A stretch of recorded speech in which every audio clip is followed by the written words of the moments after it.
You ask Tiger to solve. This deals with linear equations with one unknown.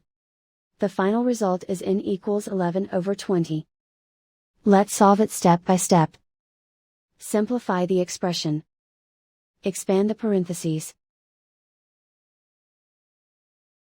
Multiply the coefficients.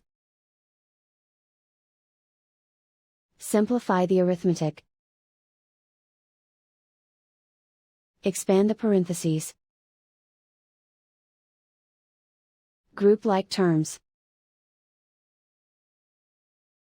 Simplify the arithmetic. Group all constants on the right side of the equation. Add 11 to both sides. Simplify the arithmetic.